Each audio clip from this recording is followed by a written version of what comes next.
नमस्कार, capital TV Uttar Pradesh देख रहे हैं आप। आज की स्पेशल स्टोरी में बात होगी मदरसों की, जो इन दिनों कुछ ज्यादा ही सुर्खियों में बने हुए हैं। उत्तराखंड से लेकर उत्तर प्रदेश तक मदरसों को लेकर लगातार खबरें सामने आ रही है। धामी सरकार ने उत्तराखंड में मदरसों के खिलाफ सख्त कदम उठाए हैं, जिससे ये सवाल उठ रहा है कि क्या मदरसों की व्यवस्था अब देवभूमि से पूरी तरह खत्म हो जाएगी। वहीं उत्तर प्रदेश में भी मदरसों से जुड़े कई विवाद सामने आए हैं, जिसमें धर्मांतरण से लेकर सामुदायिक तनाव तक शामिल है। तो आइए जानते हैं कि मदरसों को लेकर क्या कुछ चल रहा है और ये विवाद क्यों इतना गर्मा रहा है।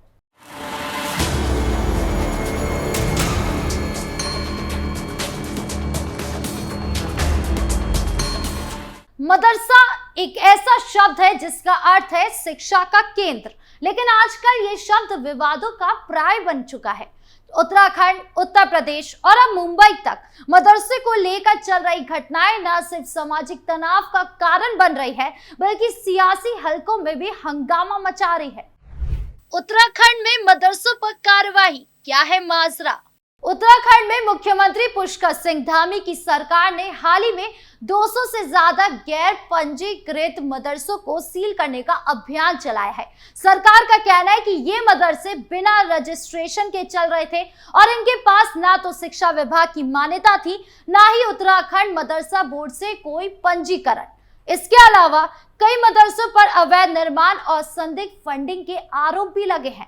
इस अभियान की शुरुआत जनवरी में हुई, तब सरकार ने विशेष सर्वे टीमें बनाई, जिन्होंने मदरसों की जांच की। इन जांचों में पाया गया कि देहरादून, हरिद्वार, उधम सिंह नगर और हल्द्वानी में बनभुलपुरा जैसे इलाकों में कई मदरसे बिना किसी मान्यता के चल रहे थे। उदाहरण के लिए देहरादून में 42 और उधम सिंह नगर में 10 मदरसों को सील किया गया। सरकार ने इन संस्थाओं से उनकी फंडिंग, बैंक खातों के ब्यौरे मांगे, ताकि ये पता लगाया जा सके कि इनके पैसे कहां से आ रहे हैं। मुख्यमंत्री धामी ने इस कार्रवाई को ऐतिहासिक कदम बताया और कहा कि उनकी सरकार ऐसी संस्थाओं को बर्दाश्त नहीं करेगी जो बच्चों को कट्टरपंथ की ओर ले जाती हो। उन्होंने ये भी कहा कि उत्तराखंड में हर शिक्षण संस्थान को कानूनी रूप से पंजीकृत होना होगा और उसकी गतिविधियां पारदर्शी होनी चाहिए। लेकिन इस कार्रवाई की मुस्लिम संगठनों ने कड़ी आलोचना की है। उत्तराखंड मुस्लिम सेवा संगठन के एक नेता ने इसे मुस्लिम समुदाय पर हमला बताया और कहा कि सरकार बिना नोटिस दिए मदरसों को सील कर रही है, जिससे हजारों छात्रों का भविष्य खतरे में पड़ गया है। सवाल ये है कि क्या ये कार्रवाई वाकई अवैध गतिविधियों को रोकने के लिए है या इसके पीछे सियासी मकसद है। मुस्लिम संगठनों का कहना है कि सरकार इस कार्रवाई को तालीम जिहाद जैसे शब्दों से जोड़कर मुस्लिम समुदाय को निशाना बना रही है। वहीं सरकार का दावा है कि ये कदम सामाजिक सुरक्षा और शिक्षा की गुणवत्ता के लिए जरूरी है। उत्तर प्रदेश में मदरसों से जुड़े विवाद। उत्तर प्रदेश में भी मदरसों को लेकर कई विवाद सामने आए हैं। हाल ही में प्रयागराज में एक युवती ने अपने भाई और भाभी पर आरोप लगाया कि वो उसे एक स्थानीय मदरसे में ले गए, वहां धर्म परिवर्तन के लिए दबाव डाला। इस मामले ने न सिर्फ परिवार को 2 खेमों में बांट दिया, बल्कि मदरसों को कार्य प्रणाली पर भी सवाल उठाने लग गए। युवती का कहना था कि मदरसे में कुछ लोग उसे धमकी दे रहे थे और मानसिक दबाव बनाने की कोशिश कर रहे थे। हालांकि मदरसे के संचालकों ने इन आरोपों को सिरे से खारिज कर दिया, कहा कि ये सिर्फ एक पारिवारिक विवाद है, जिसे सांप्रदायिक रंग देने की कोशिश की जा रही है। वहीं बरेली में भी एक मदरसे को ताला लगाने को लेकर 2 समुदाय के बीच तनाव हो गया। इस घटना में स्थानीय लोगों के बीच झड़प हो गई और पुलिस को हस्तक्षेप करना पड़ा। इन घटनाओं ने एक बार फिर मदरसे को सियासी बहस का केंद्र बना दिया। कुछ लोग मानते हैं कि मदरसे धार्मिक कट्टरता को बढ़ावा देते हैं, जबकि अन्य का कहना है कि ये गरीब मुस्लिम बच्चों को मुफ्त शिक्षा देने का एकमात्र जरिया है। मुंबई में मस्जिद और मदरसे का विध्वंस। मुंबई में एक मस्जिद और उससे जुड़े मदरसे को तोड़ने की कार्रवाई ने भी विवाद को हवा दिया है। स्थानीय प्रशासन ने इस मस्जिद और मदरसे को अवैध निर्माण बताकर तोड़ दिया। मस्जिद के ट्रस्टीज ने बीजेपी नेताओं पर मुस्लिम समुदाय को निशाना बनाने का आरोप लगाया है। उनका कहना है कि ये कार्रवाई सियासी मकसद से की गई है ताकि मुस्लिम समुदाय को डराया जा सके। इस घटना ने सोशल मीडिया पर भी हंगामा मचा दिया है, जहां लोग इसे धार्मिक असहिष्णुता का उदाहरण बता रहे हैं।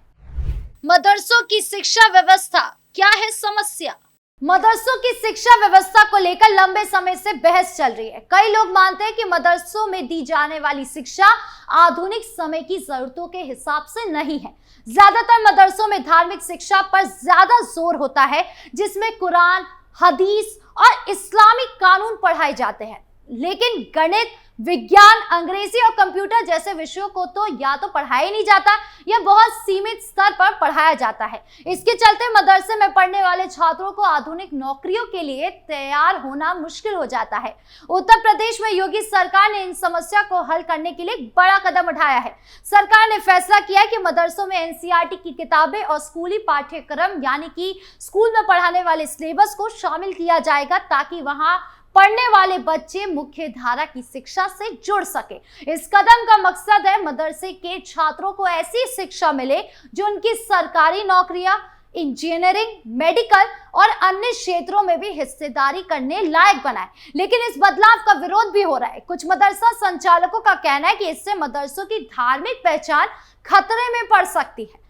मदरसों के सामने कई चुनौतियां हैं। पहली चुनौती है फंडिंग की।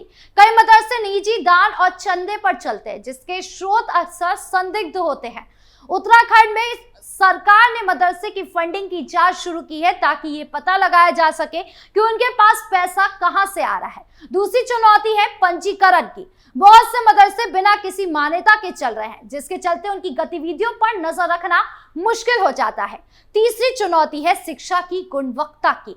मदरसों में पढ़ने वाले ज्यादातर बच्चे गरीब परिवारों से आते हैं। उनके लिए मदरसे मुफ्त शिक्षा का एकमात्र जरिया है, लेकिन अगर उनकी आधुनिक शिक्षा नहीं मिलती तो उनका भविष्य अंधेरे में रहता है।